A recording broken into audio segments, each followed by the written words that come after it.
Good day, friends. Welcome to Gord's Poetry Show. And as promised a few days ago on Facebook, a little memorial to the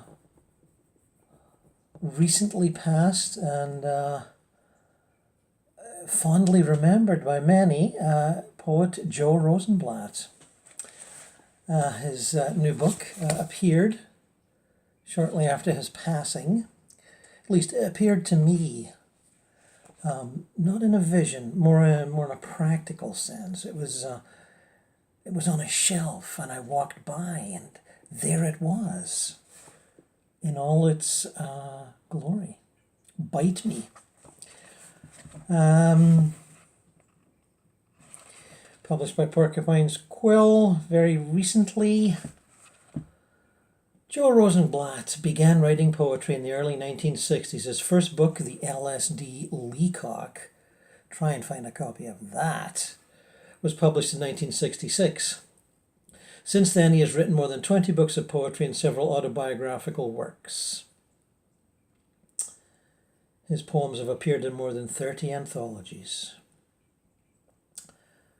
Awarded a Governor General's Award for his book Topsoil in 1976.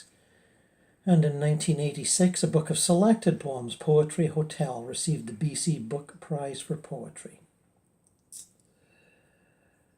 Joe Rosenblatt has been a writer in residence at several Canadian universities, as well as at the University of Rome and the University of Bologna. Several of his volumes have been translated into Italian. He lives in Qualicum Beach, BC. And now he lives in heaven. I've got a couple of his old books, but not the LSD Leacock, and a whole pile in the middle I just didn't even know about, I don't think. But, you know, that's poetry for you. There's a lot going on. And in this book, there's sort of page by page, there's sort of prose poems, prose reminiscences, prose fantasies, alternating with actual poems. And some of them look an awful lot like sonnets, but I wouldn't care to actually gain any term paper marks on the definition there. A drooling plant. There's a lot of serious dining going on in heaven, where the maker is both a maitre d' and waiter. Blazing stars and whirly planets are being eaten. Multiple stomachs are demanding to be filled. Yet what are the chances of my stomach meeting its cosmic twin in some wormhole in the cosmos? My gut is surely listed on that menu for all eternity, even if the microprint would be unreadable to me. It's best to patronize an earthly eatery you can trust. But be vigilant in reading what's on the carte de jour. Either you're the eater or the one who'll be consumed. Every megacity has its share of lurid gastronomes, so be doubly cautious in entering some floral shop. The smiling florist might be feeding a drooling plant. A hungry flower. A call for me arrived from a calyx-shaped cafe. Could I trust reality, or was I inside a dream? I was taken aback, as that voice belonged to me. And then a marquee in my addled brain lit up. The lighting was fiercely bright in those bulbs, glowing on a tendril of a tongue wriggling out to welcome me to that exotic eatery. Come inside, my friend. We've been expecting you. How can I enter? I'm far too big, I replied. Oh, no, you're not, I heard it murmur in my noggin. Then I began to shrink in size to a tiny diner. I entered what appeared to be a burger joint, only to discover that it was all some fiendish ploy. I was trapped inside the belly of a hunger flower.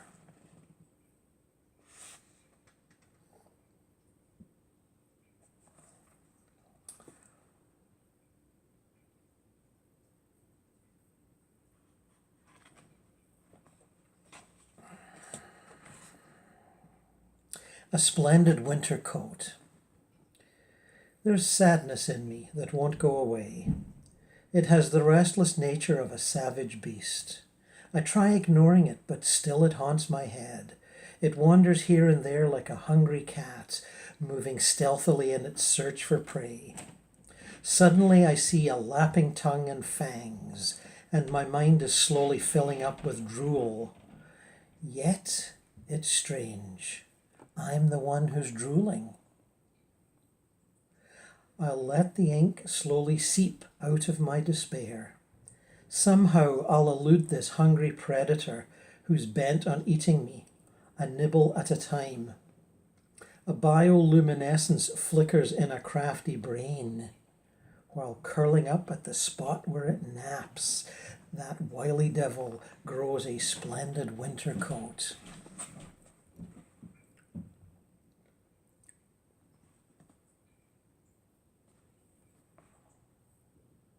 The Graveyard Shift. Getting to know what goes on in a house cat's mind is far more difficult to comprehend than understanding how some bioluminescent marine life, totally deprived of oxygen, manages to live on the seabed of the deepest oceans, breathing in noxious gases from active hydrothermal chimney vents, belching out black smoke, sizzling hot water, molten sulfur, and fiery volcanic matter. Now, I might be taking it a stretch too far with my analogy between the goings-on deep inside a feline subconscious and the musings of those wandering deep-sea dwellers emitting light.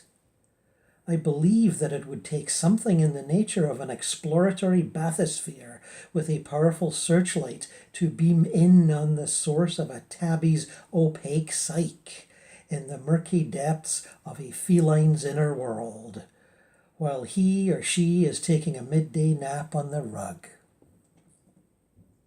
What could they possibly be dreaming about?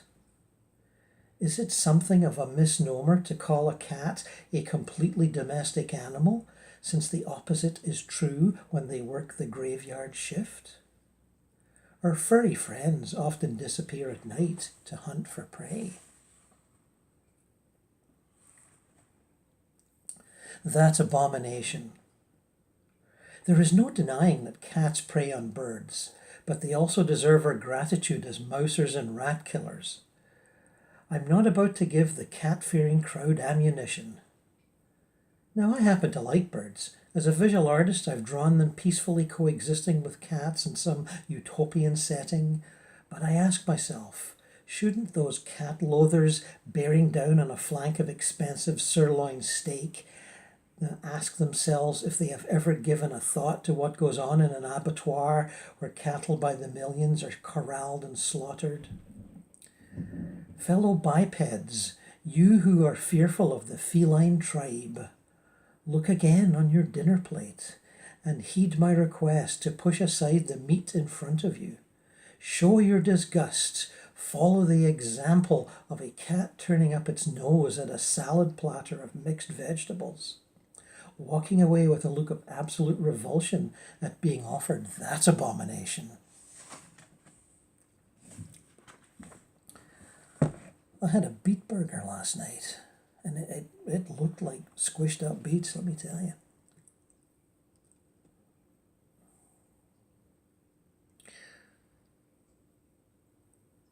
Blue. Where did you hide the body, Blue? Under what log in the woods? Always inhaling the minutest of fragrances, you've changed. You've keep straying away from home, no longer content to recline on my bed, sofa, or dining room table. I saw you bolt through the open gate. You had a mouse locked in your mouth. You've changed. You're wild, fellow. Forget the rodent club. Return to the house. Now, where did you hide that teeny cadaver? Why do you need to supplement your diet with woodland strangers? And why do you gaze at me like that?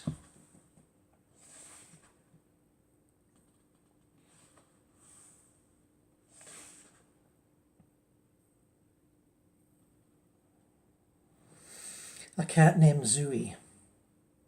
My favourite cat goddess of ancient Egypt is Bastet. She played a role as a guide for the dead, leading them to the afterlife. But she had other duties having to do with women's fertility and childbirth. And if this wasn't arduous enough, she also protected the home environment from evil spirits. I found images of Bastet to be pure eye candy. She inspired me to do a large drawing of a female cat named Zooey, which I entered in a group show at the Gdatsky Gallery in Toronto in the early 70s. Zooey was dressed in a skimpy woman's wear, had intricately patterned panties, wore spiky high heels, and flashed a flirtatious smile aligned to her delicate whiskers. But most shockingly, she innocently exposed a few golden pubic hairs, leading one elderly woman to exit the gallery in a huff. Now, if memory serves, I believe someone eventually purchased that drawing. I have this fantasy that somewhere in an oak-panelled room of a palatial Toronto home, Zooey is purring amorously at her worshipful owner.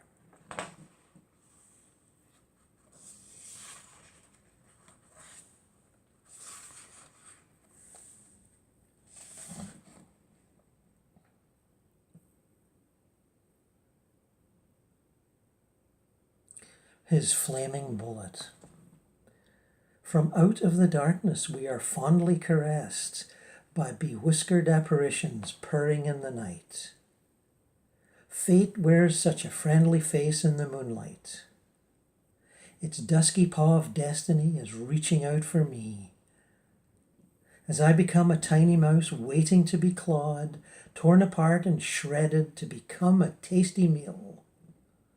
Still, for the life of me, I just can't stop thinking what I'd taste like as prey to some predaceous feline. There's not enough old flesh attached to my bones, yet what remains will do to make a meager broth. Concealed among a milky cluster of fiery stars, a sniper wears an entire evening for his battle dress. That nasty killer has us all in his telescopic sight. The shooting star that you see is his flaming bullet. Aha! Intimations of mortality, Joe.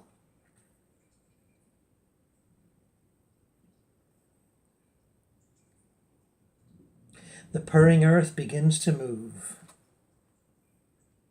Gardens are sometimes cats that sleep late into a summer's afternoon, and when evening finally arrives, each tabby, released from its delicious nap, unwinds like a snake on some downy bed.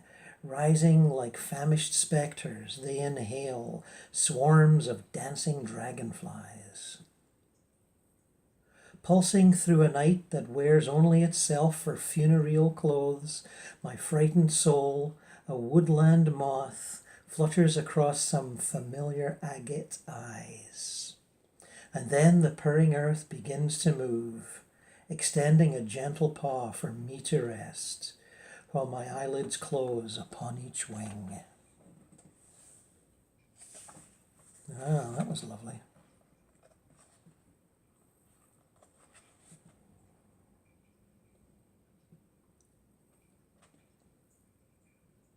The permeating silence.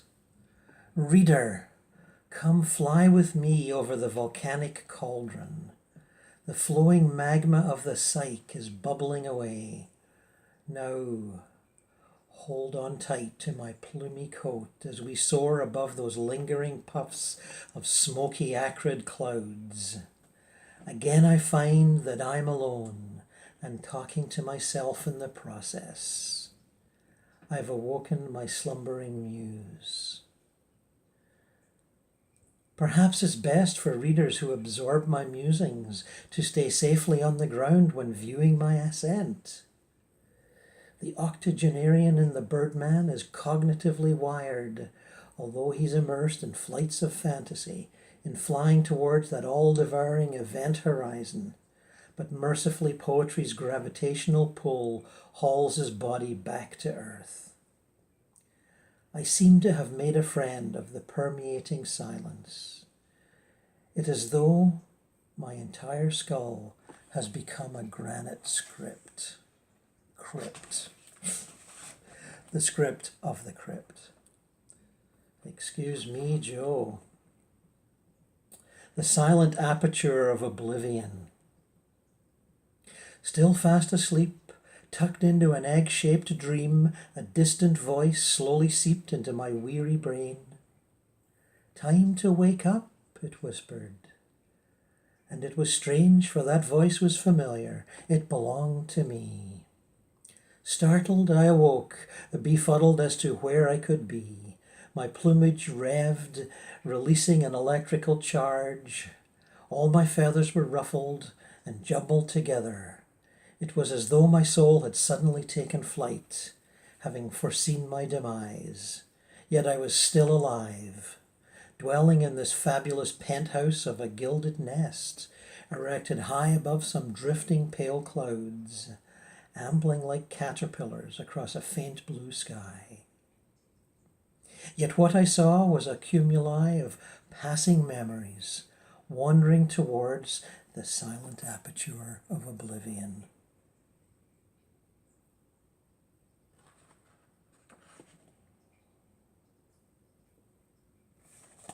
Joe Rosenblatt. Thank you, Joe. And bon voyage, mon semblable, mon frère.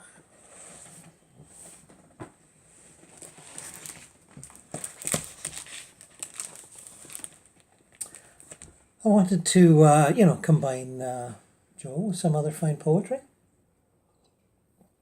And, of course, my hand fell immediately on an old book of Charles Simic's, The Book of Gods and Devils.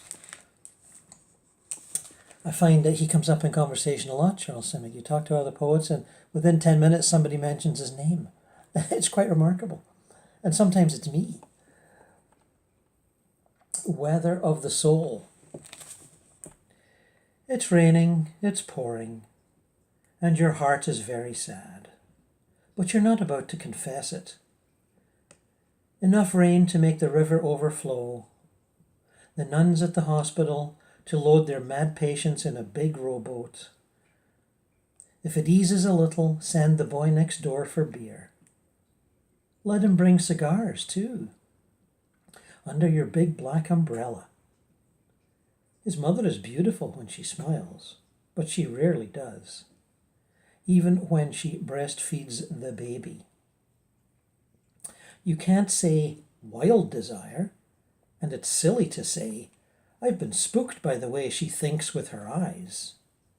Thinks and thinks, while on the roof the rain makes the sound of old-fashioned petticoats.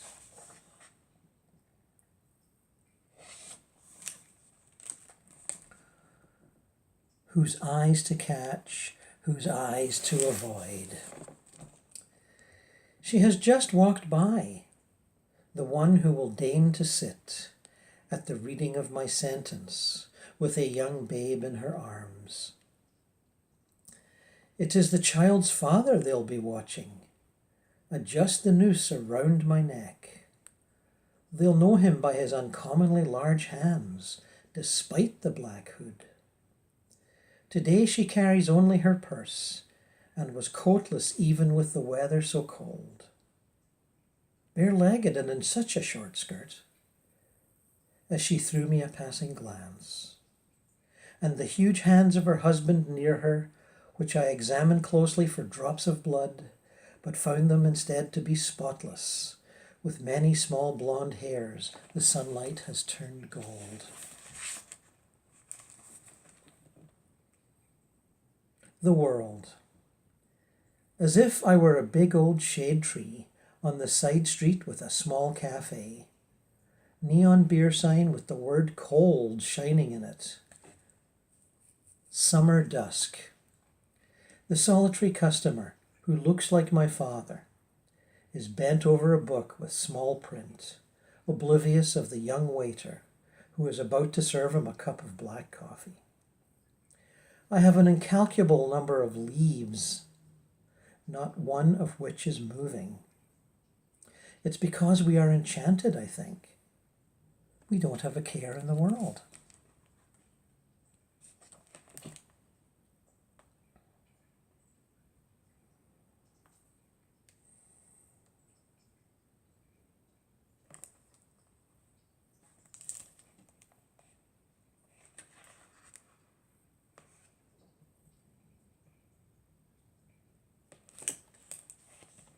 Windy evening. This old world needs propping up when it gets this cold and windy. The clever painted sets, oh, they're shaking badly. They're about to come down. There'll be nothing but infinite space then. The silence supreme, almighty silence, Egyptian sky, stars like torches of grave robbers entering the crypts of the kings. Even the wind pausing, waiting to see. Better grab a hold of that tree, Lucille. Its shape crazed, terror-stricken. I'll hold the barn. The chickens in it uneasy.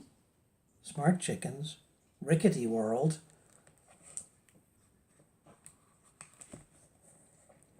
The scarecrow.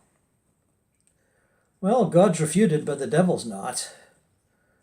This year's tomatoes are something to see. Bite into them, Martha, as you would bite into a ripe apple. After each bite, add a little salt. The juices run down your chin, onto your bare breasts. Bend over the kitchen sink. From there you can see your husband come to a dead stop in the empty field before one of his bleakest thoughts, spreading its arms like a scarecrow.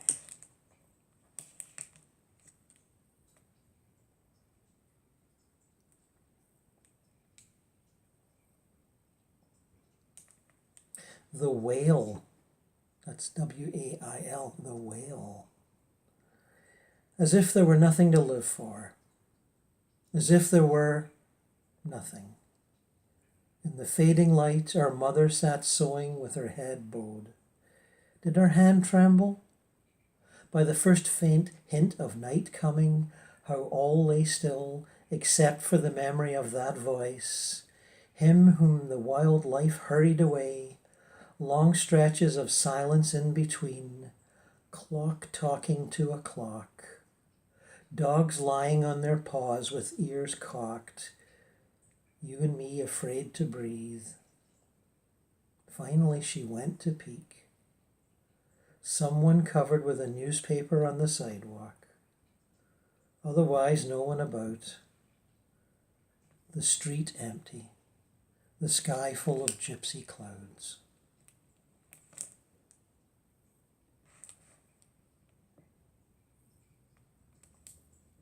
In the library for Octavio.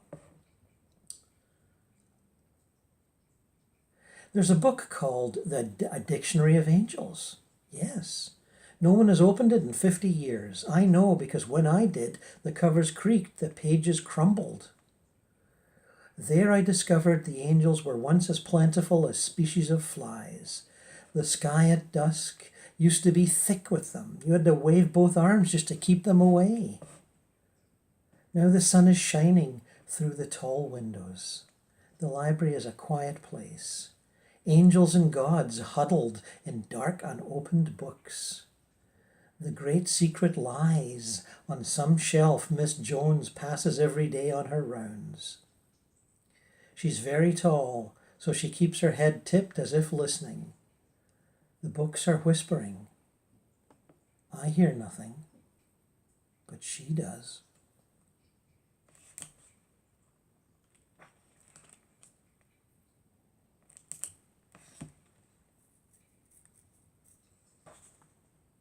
Babylon.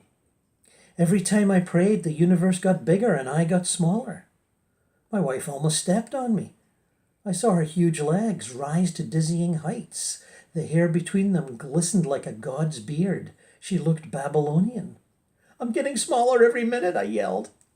But she could not hear me. Among the winged lions and ziggurats, the mad astrologers of her painted eyes. Ooh. Charles. Really? What can you be thinking of?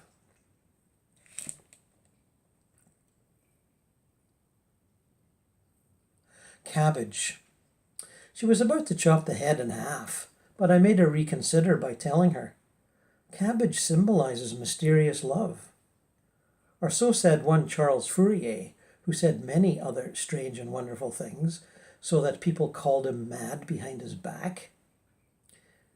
Whereupon I kissed the back of her neck ever so gently. Whereupon she cut the cabbage in two with a single stroke of her knife. And so the universe ends, not with a bang, but a whimper. And then it starts again. You know, it's kind of like, well, you know, you unplug it, and then you plug it back in, and it starts again. You'll all be familiar with the online magazine called The Puritan. A lovely little item it is in our online, I don't know, is it Just Can Lit or is it Lit? They put out a lovely little compendium called the Puritan Compendium 1, 2012, which sailed anonymously into the harbour here at Poetry Show some time back. And it's a lovely little volume. And I should mention that it's an edition of 100, so they won't be around much. I managed to get number 33. And I think God had a hand in that, because I certainly didn't. So a few poems by different poets. And obviously, there's 100 pages or so here, or 120. I'm only going to read a couple. Just to, wish Joe a fond farewell by contemporary poets, one and all. Poets belong with poets, as they do with the public, but this is kind of a poets public thing, or is it poets, public poets? I'm not sure. Maybe you'll like to send in an email about that. Here's one by Jamie Bradley. Occupation, Richard Brodigan, or the God of the Martians. Why am I always Richard Brodigan in this opera? Your integrity keeps getting in the way of a fine impression of me, and anyway, what you call authentic does not preclude that I sleep with her. You're just as happy as me when you fall asleep, and no firm and falling green haiku is going to save that.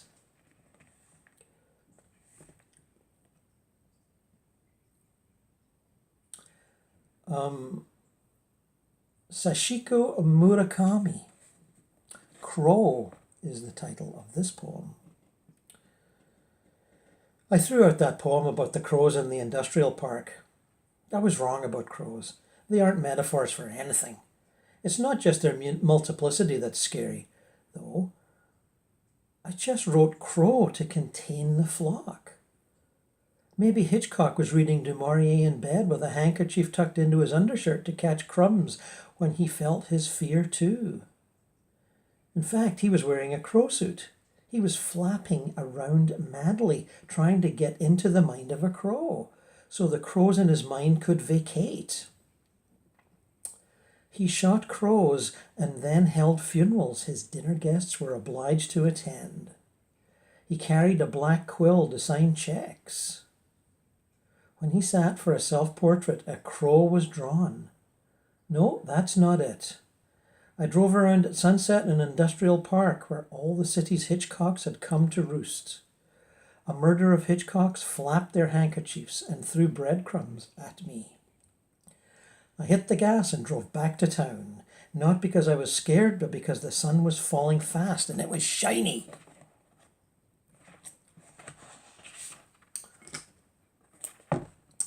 Zachariah Wells, sometimes known to his friends as Zach. Dramatic Stories is the title of this poem. We enter musical terrain, governed by a private and public here. Technically speaking, this is neither mawkish nor mock-heroic. I don't think it's intended to be. Learn how to assess the title. It's time to take a hard look and make an honest assessment of your little patch of Eden. The track is down-tempo. I've been experimenting with different methods to get. I keep putting. The number one reason for failure is incorrect lighting. Range, both geographical and emotional, has always been. What is being referred to is the cage is time. This light is not a throwaway plastic commercial quality system. Leaves are now browned. The swearing in of an old rose while under restoration reveals dramatic stories from the path. House, Gary Barwin. There is a man covered in glass on the lawn of a burning house. Soon there are sirens and then ambulances, police, firefighters. Inside the house, 3 children, a wife, a dog covered in stab wounds. They take the family into the forest and turn them into trees. They have dark branches with deep green leaves. The man becomes a river, its cool water flowing over the twisted brown roots of the family. There's a bird with messy black feathers. It flies into town and into the office of a newspaper reporter. Make all stories like this one, it says.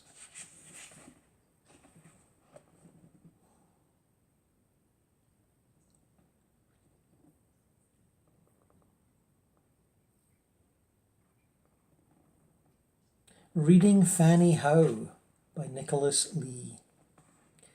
It's gotten to the point where it isn't any more about an image, but the drug of itself. Every calamity has its certainty music, and by contrast its virtuality. True, I've been wanting to be someone at all. Wires swing like skipping ropes, but I promised it wasn't about images. Sun in the haze, a milky bulb, I promised.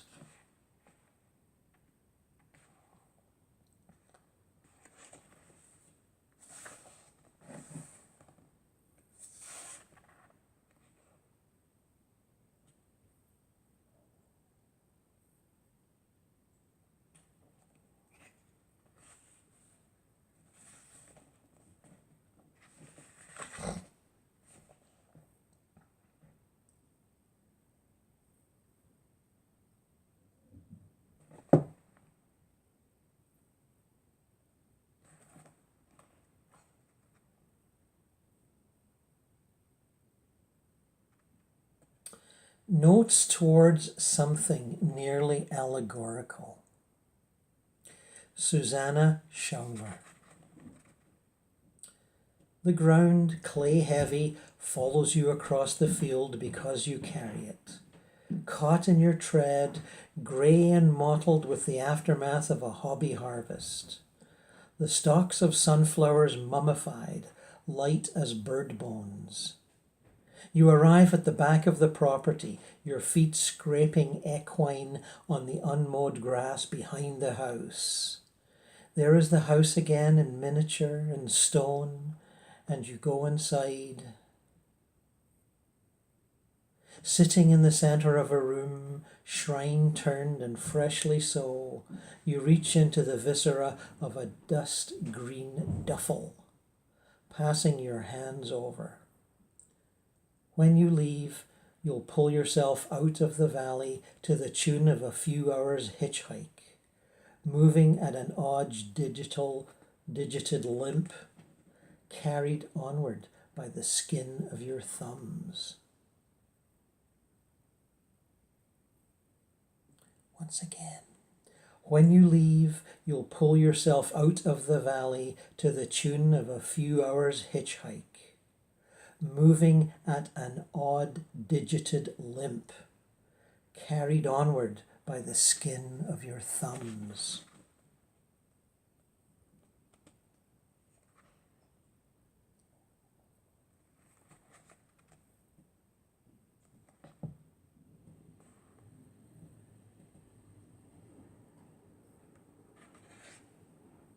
Sitting Ducks, Gabe Forman.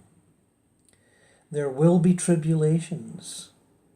Perhaps a tree falls, crushing your horse, whose hooves you then boil down to glue, your lips shut, keeping the spirit in, fire ants out. Thus sealed, it won't matter what you roamed those dismal woods to find. A canopy of gloomy thoughts blotches the cross, hatched path, and blurs curtains of drooping creepers. But you persevere, follow your flashing machete until the shadow of a lakeside cabin doubles in the gloom. As you enter her home, the oracle lowers her knitting. When she speaks, the room anacondas, settling walls until the purpose of your journey dangles in the starless dark. A satellite of mint tied by its roots to a rafter in her roof. Too lame to stand, the lady of the temple nods, pointing a needle at the rattling tin kettle. My, that was nice. Oh, better than nice. Sorry about that. That's a little bit of a lazy word there. Lovely poems, these guys. Lovely, ladies and gents. The Puritan Compendium 1. See if you can find it. I didn't find it. It found me. So, friends, the beautiful utterances, the exquisite language of metaphor and simile, and adjectives that describe indescribable things. We live in a sparkling world of language. And as Terence McKenna says, that psychedelic pioneer of the 90s, whose videos are so available now, he might as well just be as alive as he ever was. He says the world is made of language. And when you're high on DMT, you just utter language and it turns into things, structures, movable, flexible, morphing structures. And that's poetry as well. And do you like that painting back there? That was done by a friend of mine in the very mystical 70s. I think he nicknamed it Big Red. And I purchased it from him, Malcolm Smith of Mansfield, Ontario. A fine artist. Anyway, I will now stand up and end the show.